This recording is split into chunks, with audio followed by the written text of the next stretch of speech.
कृष्णाय वयं नुमः। एक बार राजा युधिष्ठिर ने नारद जी से पूछा, भगवान, मैं जानना चाहता हूँ कि जिस धर्म की धर्म ग्रंथों ने इतनी सराहना की है वो धर्म क्या है? धर्म रक्षते रक्षता, जो धर्म का पालन करता है धर्म उसका पालन करता है। धर्म किसे कहते हैं? धर्म के लक्षण क्या है? आप कृपा पूर्वक मुझे संक्षेप में पर स्पष्टता से बताइए, धर्म किसे कहते हैं? श्री नारद जी ने कहा, राजा, धर्म मूलम भगवान सर्ववेदमयो हरि। राजन, जिससे जिस कार्य से जिस कर्म से आत्मग्लानि न हो, आत्म प्रसाद की उपलब्धि हो, वही धर्म का मूल है। एक वाक्य में श्री नारद जी ने बड़ी स्पष्ट वार्ता की।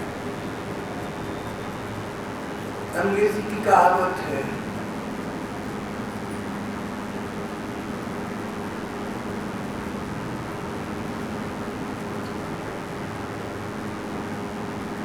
Voice of soul is the voice of body. अंतरात्मा का स्वर भगवान का स्वर है।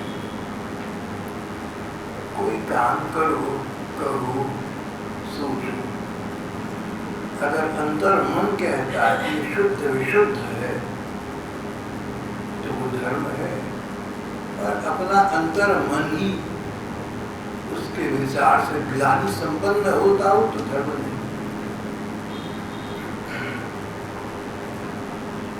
आत्मग्लानि न हो, आत्म प्रसाद की उपलब्धि।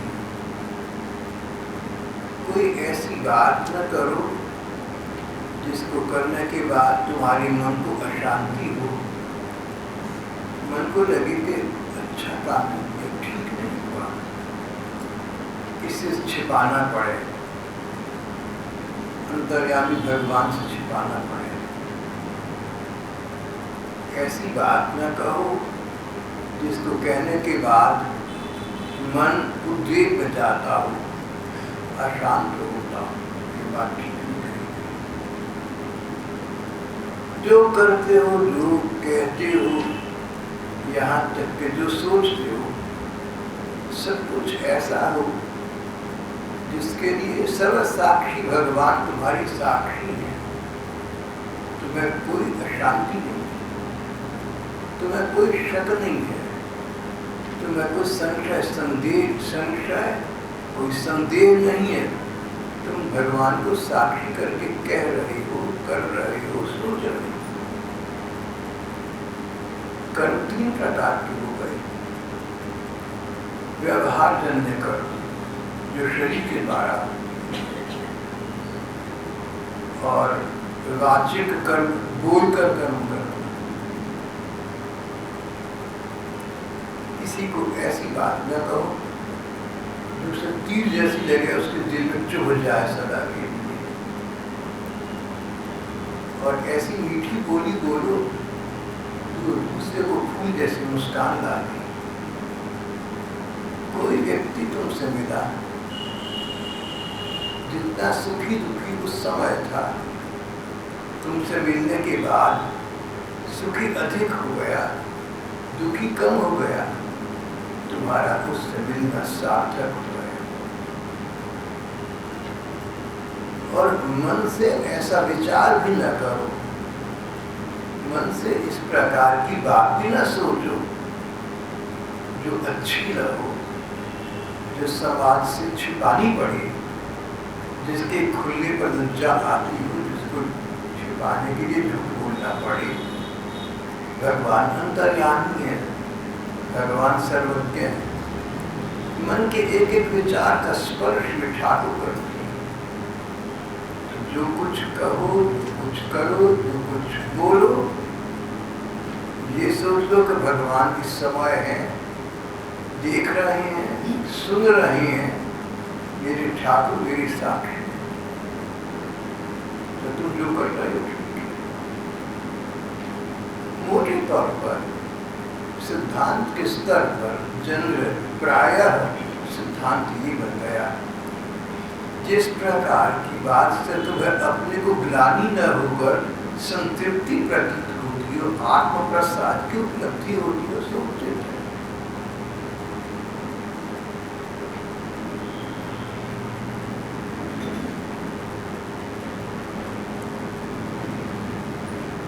सन 1965 की बात है।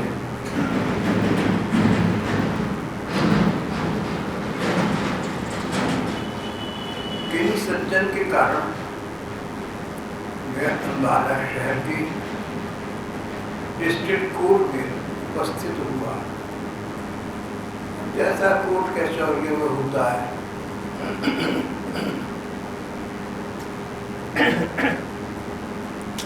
जैसा कोर्ट कचहरी में होता, बड़ी देर लगी वहाँ, सारा दिन बीत गया।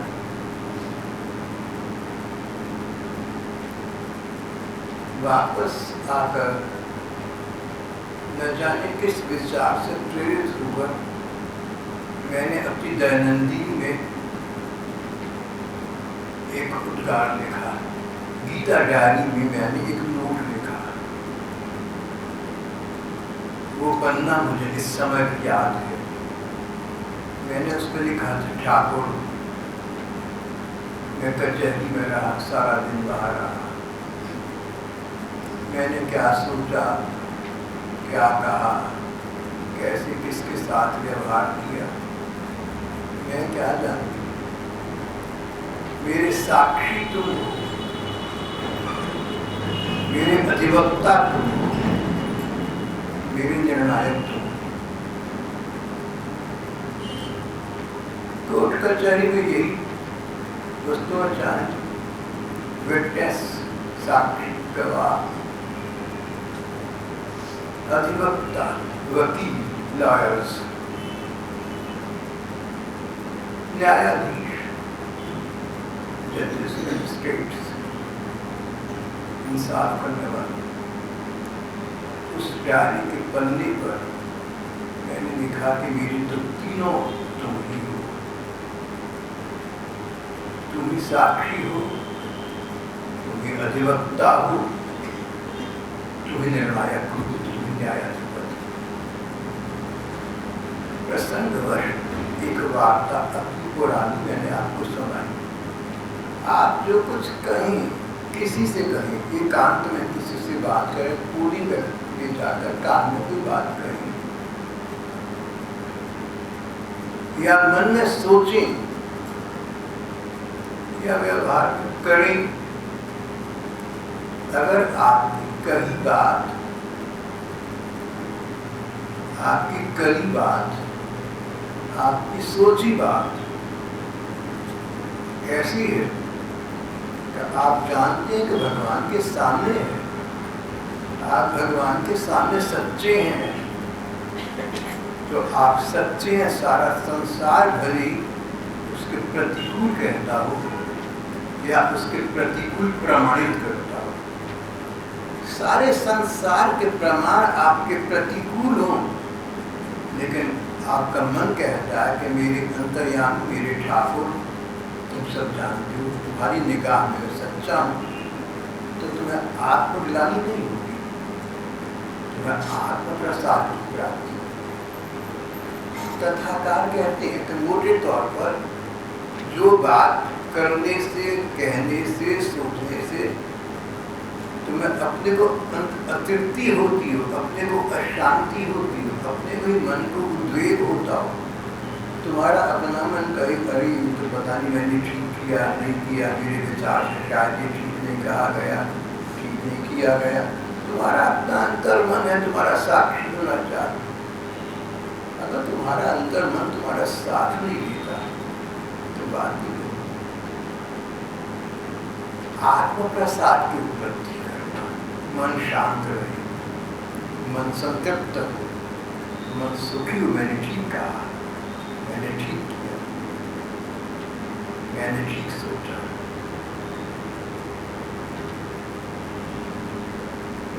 ये सिद्धांत सामान्य सिद्धांत के स्तर पर कहा गया।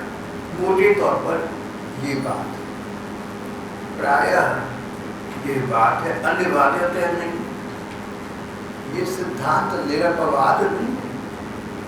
कई बार व्यक्ति अपने को इतना ऊंचा उठा देता है, इतने महान स्तर पर अपने को पहुंचा देता है कि छोटी सी बात जो समाज की दृष्टि से करनी आवश्यकता थी, करने के बाद आत्मग्लानि होती है। बड़े बड़े महापुरुषों का रक्षण, वो सम कौन कुटिल खंड कामी भगवत प्राप्त। हमारे सूरदास जी महाराज के थे, सूरदास जी 1.25 लाख पद लिखे, अनेक पद उनके आज भी प्रचलित हैं, रेडियो पर आते आप लोग आते हो। ग्लानि है मन में। सूरदास के साक्षात ठाकुर साहब हस्तानुप्रेक्ष, अरे ठाकुर तुम्हें मैं बहादुर तो समझूंगा कि मेरा हाथ छोड़कर नहीं, मेरे दिल से निकल कर चले जाओ। ठाकुर की चुनौती फेंकने वाली भक्त प्रवर श्री सूरदास जी महाराज एक पद में कहते, मौसम कौन कुटिल खल कामी। जो सबसे बुरी बात है संसार में मानी गई तीनों कहते मेरे अंदर मेरे जैसा कौन। बिनु सेवा जूर गवर दीन कर श्याम सरे सको नाहि। चकित हूँ भगवत तुम्हारी अकाल कृपा पर आश्चर्य कर रहा हूँ कि फिर भी तुम मेरे प्रति इतना स्नेह का, इतना प्यार का, करुणा का रवैया त्याग कर। तुलसीदास जी की तो ऐसे सैकड़ों पद हैं, उनकी तो पुस्तिका का नाम ही विनय पत्रिका है। दीन सब अंगहीन मन मलीन अघी अघाई, नाम लय भरय उदर तव दासी दास का। अपने विषय में तुलसीदास जी क्या सोचते, दीन गया निकृष्ट प्राण, सब अंगहीन, कोई धर्म का साधन तो कर सकता नहीं। धर्म दीन सब अंगहीन मन मलीन, अरे करूंगा तो क्या, मन ही मलिन है।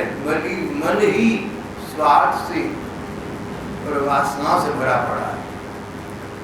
भगवान मेरा ये मन, ये तो कूड़े की टोकरी है, ये तो रद्दी की टोकरी है, ऐसा मन है मेरा, मन मलिन। अब अधिक क्या कहूँ अपने विषय में, अघी अघाई, पापों का घर है। जितने पाप मैं करता हूँ उतने पाप संसार का कोई प्राणी नहीं कर सकता। नाम बुलाए भराए उदर, सबसे बड़ा पाप भगवान का नाम अपनी उदर पूर्ति के लिए लेना, व्यवसाय के रूप में, प्रोफेशन के लिए, पैसा और प्रतिष्ठा करवाने के लिए भगवान का नाम लोगों के सामने लेना सबसे बड़ा पाप माना गया। प्रातस्मरणीय गोस्वामी तुलसीदास जी कहते मैं तो वही नाम लय भराए उदर। मुझे एक और बात याद आ रही है, पुरानी बात है, तब मैं डायरी लिखा करता था, सीधा प्रस्तुरत की छोटी सी डायरी अब भी आती है। नई डायरी आई तो मैंने इस पर प्रारंभिक पन्ने पर आरंभ के पेजेस पर एक उद्गार लिखा, नाम लय भय उदर। भगवान तुम्हारा नाम इसलिए लेता हूँ कि पैसा प्रतिष्ठा मिलती। एक महात्मा हमारे यहाँ आती रहती थी, बहुत अच्छी थी।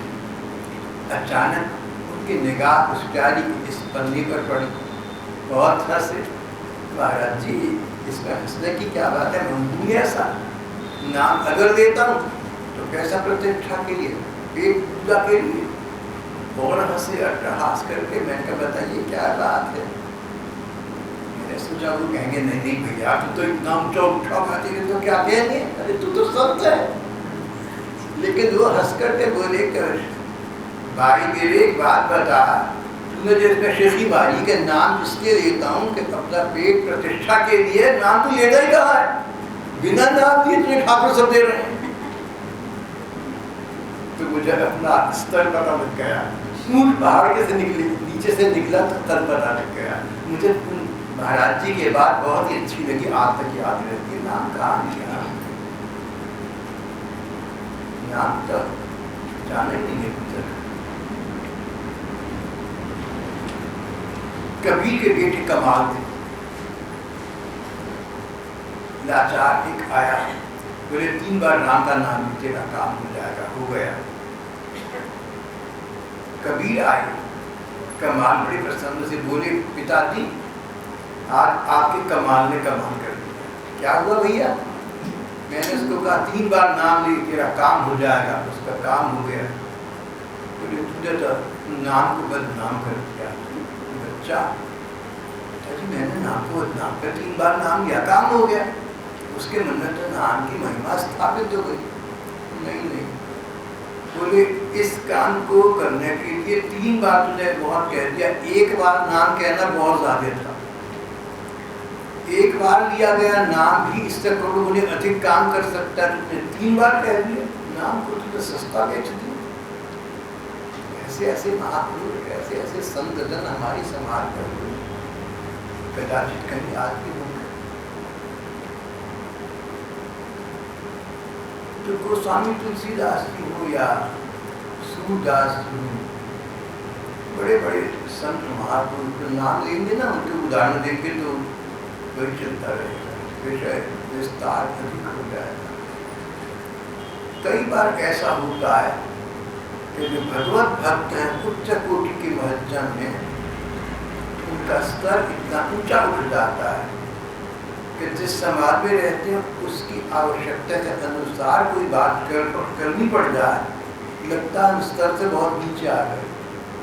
वो समय कौन कुटे विखल कानून, इसके विचार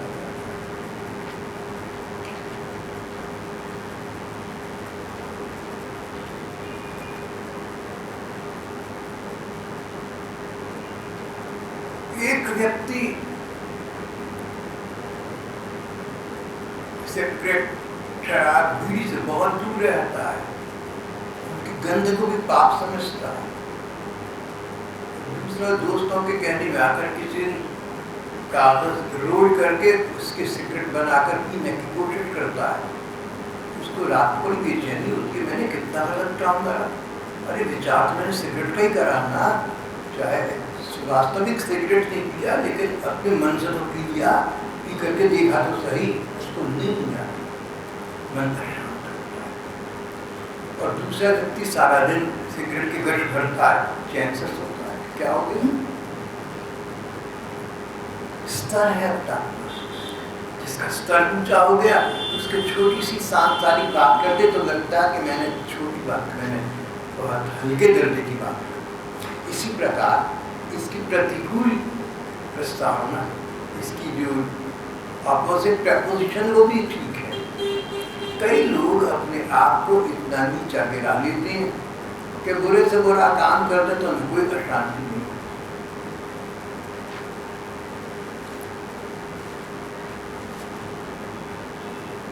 गलत दिशा दर्शन मिल जाए, गलत संस्कार जान जाए, गलत संगत मिल जाए तो आदमी इतना पतित हो सकता है कि पतित काम करने पर भी चैन से सो जाए कि मैंने तो कोई गलत काम नहीं किया, ठीक काम किया, और अब जो गलत बात को ठीक समझने लगे, ऐसा भी हो सकता है।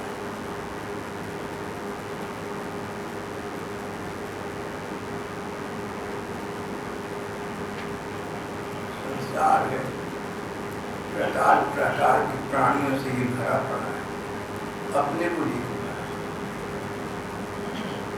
ग्रंथकार कहते हैं कि मोटी बात तो स्पष्ट है, कोई बात ऐसी मत कहो, कोई बात ऐसी मत करना, यहाँ तक को कोई बात ऐसी सोचना भी नहीं एकांत में जो तुम भगवान के सामने सोच न सको, कह न सको, कर न सको।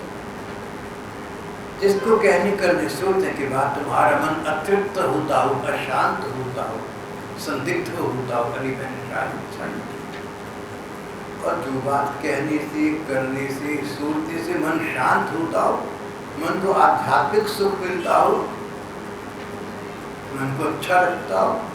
ठाकुर होते तो देखते मैं क्या कह रहा हूँ, मैं क्या कर रहा हूँ, उनको अच्छा लगता तो आपने अच्छा काम। प्रायः ये सिद्धांत बन गया, लेकिन इसमें कहीं कहीं अपवाद भी हो सकते हैं, क्योंकि कोई व्यक्ति ज़्यादा ऊंचे स्तर का हो या ज़्यादा नीचे स्तर का हो तो ये सिद्धांत का पूरा काम न कर पाएगा। इसलिए राजा युधिष्ठिर के पूछने पर नारद जी ने कहा कि धर्म की व्याख्या तो मैं कर चुका, अब इसके 30 रूप तुम्हें बता देता हूँ, जिससे कि प्रमाण हो सके कि तुम धर्म के अनुकूल चल रहे। धर्म के 30 लक्षण: सत्यम, दया, तपः, शौचम, तितिक्षा, ईक्षा, शमो, दमः, अहिंसा, ब्रह्मचर्य च, त्याग, स्वाध्याय, आर्जव। सत्य, जैसी बात जो तुम्हें पता है ना, वैसी वैसी सच बात कहना, बात को तोड़ना मरोड़ना नहीं, बात बनाना नहीं, ऐसा वाक्य ना बोलना जिसका कुछ अर्थ तुम कुछ समझे और तुम कहो मेरा अर्थ कुछ और था। युधिष्ठिर जो नारद जी से आप प्रश्न कर रहे हैं, स्वयं धर्म के राज कहलाते थे, धर्मराज। एक बार महाभारत के युद्ध के दौरान स्वयं परमात्मा के आग्रह करने पर, साक्षात श्री कृष्ण के कहने पर स्थिति ये थी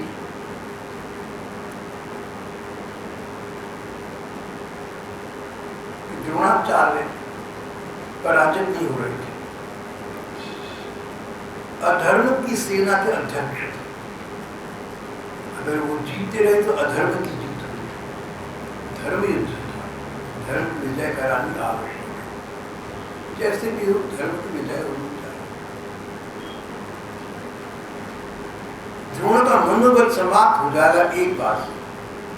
अपने बेटे अश्वत्थामा बड़ी ममता थी, अगर कोई ये कहे कि अश्वत्थामा मर गया, ये सुनकर मानो निष्प्राण हो जाएगा, अच्छा अश्वत्थामा चला गया, मनोबल समाप्त हो जाएगा।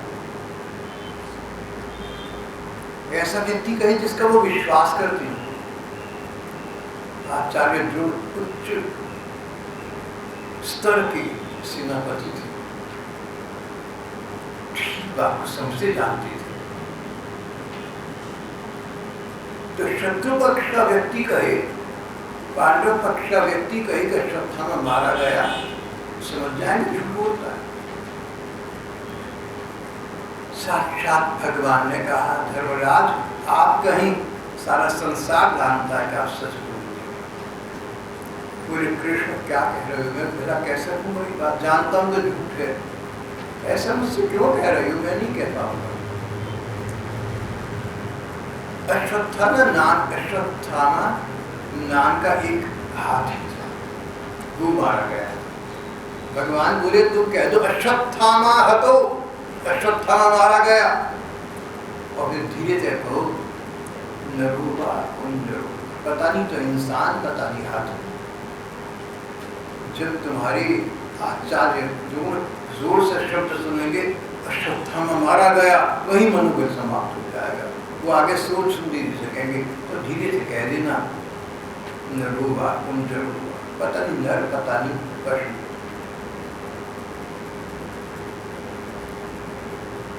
धर्मराज ने भगवान के कहने पर ऐसा कर दिया, और वही हुआ जो भगवान ने बताया था। पर धर्मराज को इस बात का दुख रहा, अर्ध सत्य बोला, ये सत्य नहीं कहलाएगा।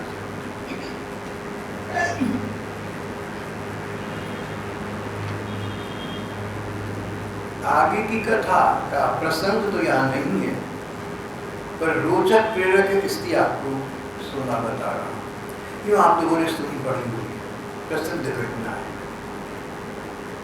जब जीवन लीला समाप्त होने का समय आया, कौरव भी मर चुके थे पहले ही, पांडव धृतराष्ट्र युधिष्ठिर से कुछ पहले सब संसार छोड़ चुके थे। तो मृत्यु के पश्चात धर्मराज युधिष्ठिर से कहा गया, महाराज आप स्वर्ग से धारेंगे, आप धर्मराज, पर एक बार आपने अर्ध सत्य तो बोला था।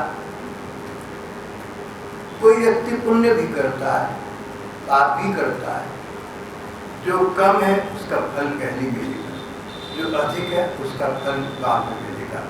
ऐसा धर्म ग्रंथों का सिद्धांत है।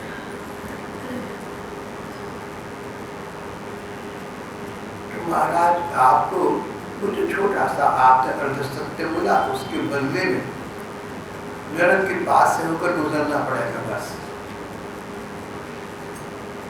नरक के जीवों को बहुत दुख होता है, कष्ट मिलता है, वो हाहाकार करते हैं, कुछ नहीं।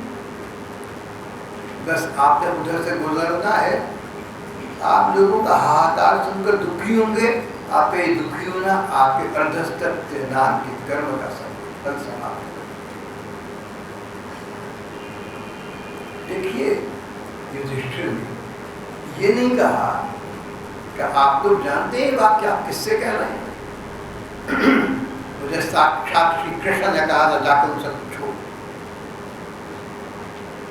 अगर वो ऐसा कहते तो सच कहते, उन्होंने नहीं कहा। बोले आप लोग ठीक कहते, बोला तो मैंने ही किया, चलो नरक से होकर गुजरना।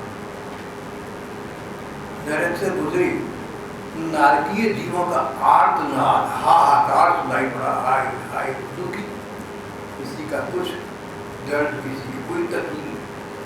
पर आश्चर्य तब हुआ जब उनके अपने 4 भाई उसमें दिखाई दिए। अर्जुन, भीम, नकुल, सहदेव नरक में बैठे हैं, हाहाकार कर रहे हैं।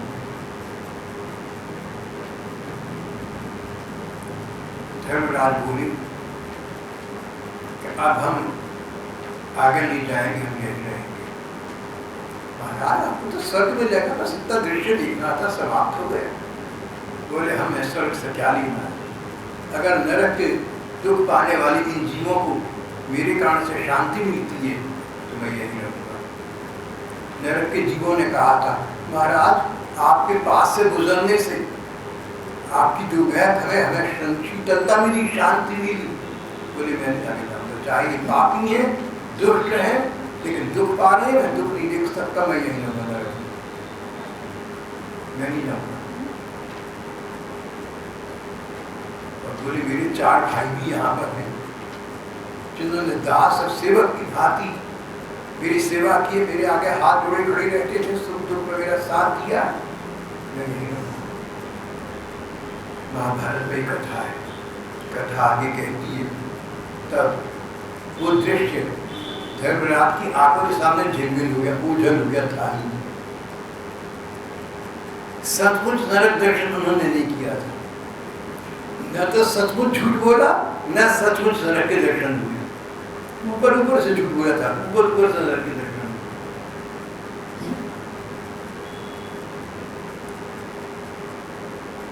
आगे कथा है, धर्मराज युधिष्ठिर ने कहा कि एक बात बताओ, कौरव तो स्वर्ग में सुख भोग रहे हैं और मेरे 4 भाई नरक में, ये क्या न्याय है? मेरे जो अल्प कर्म है, थोड़ा सा है, उसका पहले मिलता है। आपके 4 भाइयों ने संसार में, गृहस्थ में, युद्ध में छोटे छोटे कर्म तो अनजाने में किए होंगे। कुछ क्षणों में उनको यहाँ पर काट कर इनका अनंत जीवन स्वर्गों में बीतेगा, अनंत जीवन, सदा सदा के लिए स्वर्ग के। और ये जो कौरव है स्वर्ग का सुख भोग रहे हैं, इन्होंने एक अच्छा काम तो किया है कि युद्ध में इन्होंने आपके दर्शन, भगवान कृष्ण के दर्शन किए, युधिष्ठिर जी के दर्शन किए। शेष पाप ही पाप किए, तो जो अचानक इनके द्वारा एक शुभ कर्म हो गया, उसका फल इन्हें पहले मिल रहा है, स्वर्ग भोग रहे हैं। और जैसे आपके 4 भाई कुछ क्षणों के बाद अनंत सुख भोगेंगे स्वर्ग का, ऐसे ये अनंत दुख भोगे नरक का। केवल किसी का वर्तमान देखकर किसी अंतिम निर्णय पर न पहुंच जाओ। किसी भले आदमी को दुख में देखो, अरे सारी जिंदगी बिचारी भगवान साई बिताई दुख भोग रहा है। नहीं नहीं, छोटे मोटे को पूर्व कर्मों को यही काट कर अनंत सुख का भागी बनने वाला है।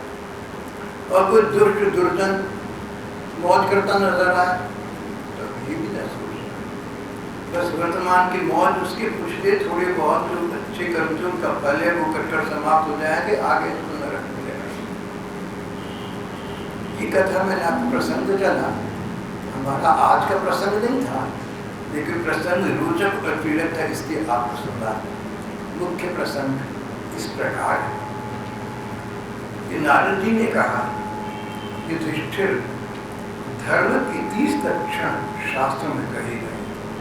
पहला है सत्य। परम सत्य का तो किसी को बोध नहीं होता। परम सत्य तो एकमात्र परमात्मा है। सत्यम परम धीमहि, परम सत्य परमात्मा हम आपकी शरण ग्रहण करते हैं। सत्यम परम धीमहि, श्रीमद् भागवत का आरंभ और समापन इस श्लोक से होता है। सत्यम ज्ञानमनंतम नित्यम अनाकाशम परमात्मा, परम परमात्मा ही परम सत्य।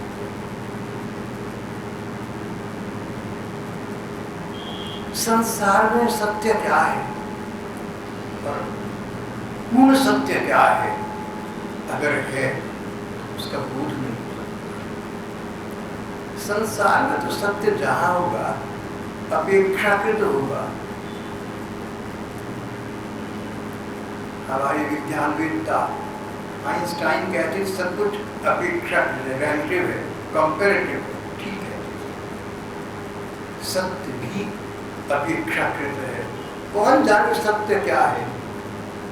आप ये कह सकते हैं और ये कहना चाहिए आपको कि मुझे जो पता है वो ये है, मैंने जो देखा, मैंने जो सुना, मुझे जो पता चला वो ये है जो मैं आपको बता रहा हूँ।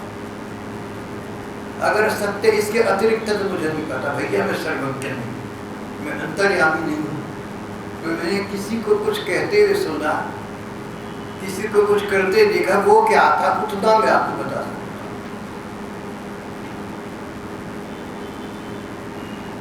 पर उतना जरूरत आना। महात्मा पता है क्या कहते हैं, तुम उतना नहीं बता। हमारे संत कहते हैं कि तुम जितना सच तुम्हें पता है वो भी तो नहीं बताते। तुम परम सत्य बताओगे ये तो परमात्मा जानते संभव नहीं है तुम्हारे लिए, पर जो तुम्हें पता है सच सच सीधा सीधा सो कहोगे। या तुम तो ऐसा नहीं देखो करती है, सारी जड़ों सारी मुसीबतों में जड़ ही रहेगी। निश्चय की प्राप्ति नहीं होती, समाज में अभ्युदय नहीं होता, क्योंकि जो सच हमें पता है सीधा सीधा नहीं कहते, बात बनाते, बात की बहुत टेढ़ा मेढ़ा बन करते, कतरा ने बहुत निकाल। अगर आप ऐसा असत्य बोलें जो किसी के भले में जाता है और किसी के बुरे में बिल्कुल नहीं जाता है, आपका स्वार्थ बिल्कुल नहीं, परमार्थ है, उसको असत्य नहीं कहते। वो तो सत्य ही हो गया। साधु जया बैठा जंगल में, जब गुरु का झूठा गुरु का सच, मौन रहूंगा। एक गाय टकराती हुई दाई ओर से भाग, समझ गया कोई कसाई पीछे, वहीं से मैं कसाई आ गया। मराठी गाय के डर गई, बोले बाई तरफ, झूठ बोल दिया। सत्य संत महात्मा है, वन में जाकर इसलिए बैठे कि सच ही बोलूंगा। समाज में रुक के झूठ का बोलना पड़ता है, कहीं बात बनाना न पड़ जाए, कहीं कुछ का कुछ न कहना पड़ जाए। वन में इसलिए जाकर बैठी, टकराती गाय की हत्या ना हो सके, झूठ बोल दिया। दाई ओर गाय गई थी, बोले बाई ओर से गई।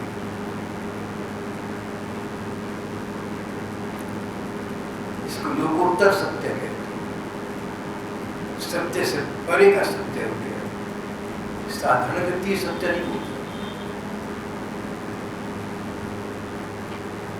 लक्ष्मण नाम के शिष्य थे, गुरु जी से सामने शपथ ली कि जो आप कहेंगे मैं वही करूंगा, मैं अक्षर से वही करूंगा। मैं शिष्य हूँ आपका, सच्चा हूँ आपके साथ। गुरु प्रसन्न बोले जाओ तुम्हारी शिक्षा दीक्षा समाप्त हुई, कान में मंत्र दिया, बोले इसको सबके सामने मत कहना, जो सुनेंगे वो तो स्वर्ग को चले जाएंगे पर तुम्हारी अवनति को नरक में जाओ। गुरु जी इसके आप क्या क्या बाहर गए, एक टीले पर जाकर खड़े, लोगों सुनो मेरी बात, लोगों सुनो मेरी बात, तुम सबको प्राप्त हो गए मंत्र बता। गुरु जी बोले बेटा क्या किया तुमने? बोले गुरु जी आपने कहा था इसको बताने का फल ये कि लोग तो स्वर्ग में जाएंगे तुम नरक में जाओगे, मैं लोगों को दुख नहीं देख सकता, नरक में जाने को तरीका।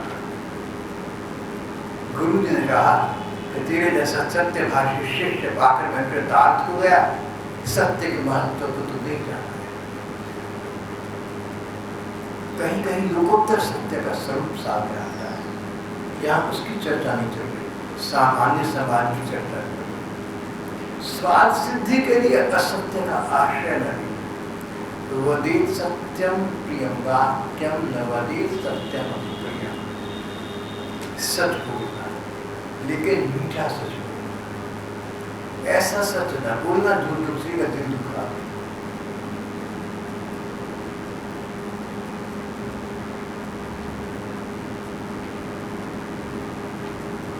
सत्यम ब्रूयात् प्रियम ब्रूयात् महाब्रूयात् सत्यम प्रियम। महाब्रूयात् सत्यम अप्रियम, अप्रिय सत्य मत बोलना जो दूसरे के दिल को दुख दे, ऐसा कड़वा सच मत बोलना। भाई श्री पोद्दार जी कहते थे कि किसी को सामने कड़वा सच बोलने पर तुम विवश हो जाओ तो उसके गुणों से आरंभ करना।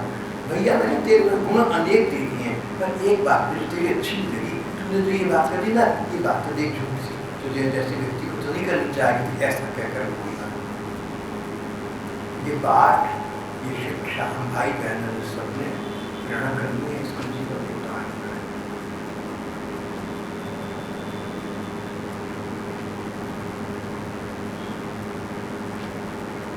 युधिष्ठिर की कथा, जब युधिष्ठिर पांडव और बच्चे थे, छोटे छोटे उम्र के बच्चे थे, गुरुकुल में पढ़ने भेजा।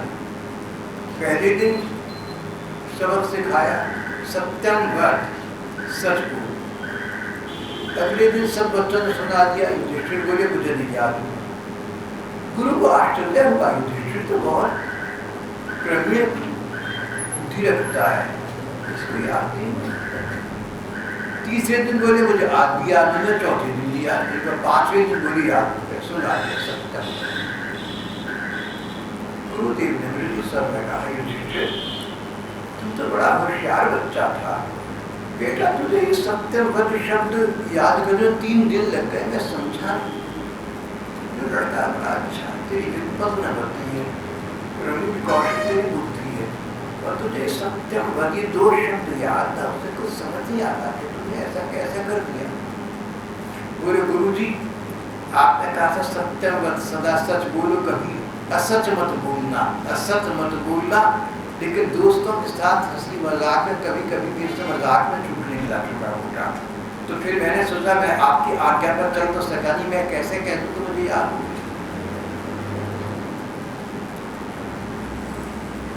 सब बच्चों ने ये समझा कर गुरु ने शिक्षा दी है, अगले दिन सुनेंगे कंठस्थ कर दो, याद कर दो, पक्का सुना दो, रट्टा लगा के सुना दो। जो इतने पहले दिन से धर्म प्रधान थे, धर्म ये कि गुरु जी ने कहा सत्यम पर, सच बोलो, तो मुझे सचमुच सच बोलना चाहिए, तब मैं ये कहने का अधिकारी हूँ गुरु चरणों में कि मैं सच बोलता हूँ। मुझे पाठ याद हो गया, नहीं तो मुझे पाठ याद हो गया, 3 दिन लग। और सच भी झूठ भी कैसा बोला, हमारे धर्म ग्रंथ कहते हैं कि पत्नी को प्रसन्न करने के लिए झूठ बोलना पड़े तो झूठ नहीं कहलाता हमारा।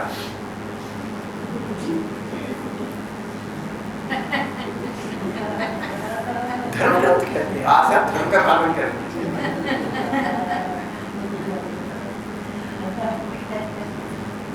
धर्म ग्रंथ कहते हैं कि अपनी साध्वी पत्नी को मनाने के लिए टूट जाए, नाराज हो जाए, पति झूठ बोलती तो झूठ नहीं कहलाएगा, मंतव्य के लक्ष्य झूठ बोलने का नहीं, साध्वी पत्नी को प्रसन्न कर। इस प्रकार अनेक उदाहरण दिए गए हैं जहां पर असत्य को असत्य नहीं माना गया।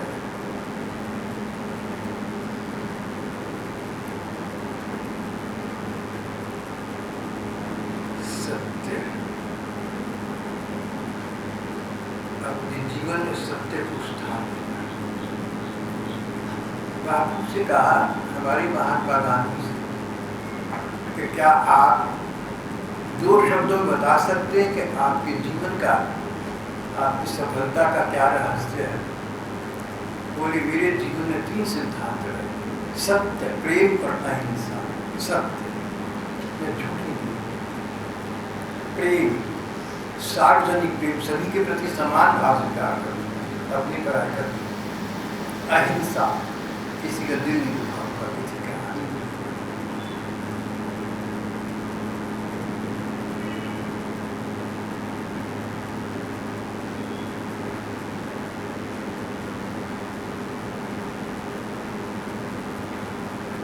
हमारे अर्वाचीन पिछले 100 वर्ष में ऐसे ऐसे महापुरुष हुए हैं जिन्होंने सत्य का संकल्प लिया, सत्य का आश्रय लिया, सत्य पर अडिग बने रहे, सत्य की प्रतिष्ठा, परमात्मा की भगवान प्रतिष्ठा।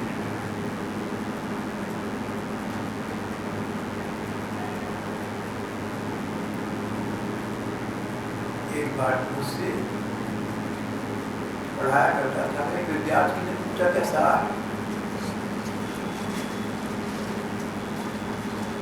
Truth is God sir. इनका पूछिए Dharmiram, not that truth is god, god is truth. कोई लड़के बोले कि भाई साहब इसमें क्या फर्क पड़ता है, truth is god, god is truth is God का अर्थ ये जो भी ट्रूथ, जो भी तुम बोलते हो वो गॉड हो गया, ऐसा गॉड इज ट्रूथ। हाँ, जहाँ भगवान वहाँ सत्य है, जहाँ पूरा सत्य वहाँ भगवान अवश्य होंगे, अवश्य नहीं होंगे, अनिवार्यता। महात्मा कहते हैं कि तुम अपने जीवन को सत्य का पर्याय बना, तुम्हारा जीवन और सत्य एक बात, सच सोचना, सच बोलना, सच कहना। और ये सत्य भगवान का प्रिय सिद्धांत है, भगवान का एक, इस सत्य का आश्रय। नारद जी ने धर्मराज युधिष्ठिर के पूछने पर धर्म के 30 लक्षण बताए। पहला लक्षण बताया सत्य, शेष संग कर